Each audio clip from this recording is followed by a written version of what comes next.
आज का बाइबल वचन। परमेश्वर विश्वास योग्य है। मेरा धर्मी जन विश्वास के द्वारा जीवित रहेगा, परंतु यदि वह पीछे हटे तो मेरा मन उससे प्रसन्न ना होगा। इब्रानियों 10वां अध्याय और उसका 38वां पद।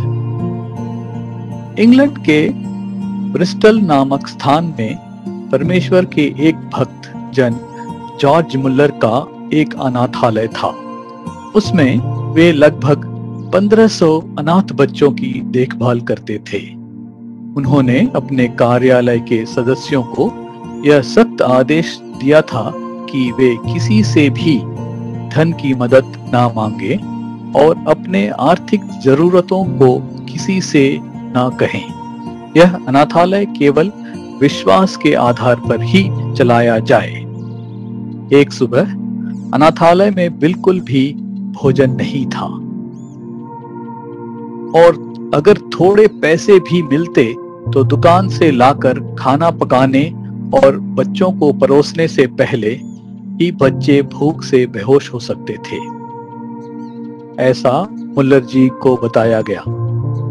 उन्होंने प्रार्थना की और कर्मचारियों से कहा कि बच्चों को सामान्य रूप से पंक्तियों में बैठा दिया जाए और थालियां दे दी जाए। फिर उन्होंने बच्चों से कहा कि वे उस भोजन के लिए परमेश्वर का धन्यवाद करें जो उन्होंने अभी तक देखा भी नहीं था। बच्चों ने परमेश्वर की स्तुति की जैसे उन्हें भोजन की कोई कमी ही ना हो। तभी दरवाजे पर किसी ने दस्तक दी। पूछा गया, क्या यह जॉर्ज मुल्लर का अनाथालय है? एक घोड़े की गाड़ी भोजन से भरी हुई थी। उस व्यक्ति ने पूछा कि यह भोजन कहाँ उतारा जाए। मुल्लर जी ने कहा कि कहीं उतारने की जरूरत नहीं, बच्चों को तुरंत परोस दिया जाए। उस दिन बच्चों को एक शानदार भोजन मिला।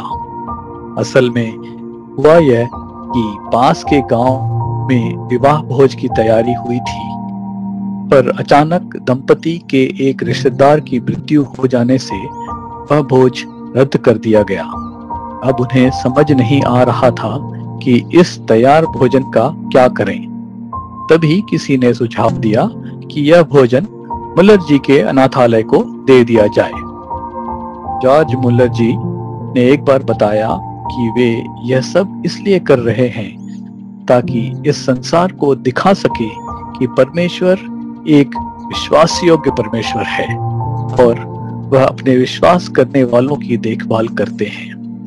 प्रिय मित्र, क्या तुम अपने जीवन की सभी आवश्यकताओं के लिए प्रभु पर भरोसा करना सीख रहे हो? मनुष्यों पर भरोसा करने से अच्छा है कि यहोवा पर भरोसा रखें। भजन संहिता 118वां अध्याय और उसका 8 पद। यह वचन बाइबल के मध्य में स्थित है। यदि तुम परमेश्वर की इच्छा के केंद्र में रहना चाहते हो तो तुम्हें परमेश्वर के वचन के केंद्र तक पहुंचना होगा। मनुष्यों पर भरोसा करने से अच्छा है यहोवा पर भरोसा रखना। परीक्षा और संघर्ष के समय केवल उद्धारकर्ता ही लक्ष्य है। यदि आपको इस वीडियो की पूरी स्क्रिप्ट चाहिए तो कृपया विवरण में देखें। यदि आप इस वीडियो को अंग्रेजी और तेलुगु भाषाओं में चाहते हैं तो चैनल को सब्सक्राइब करें और वीडियो को क्रम से देखें।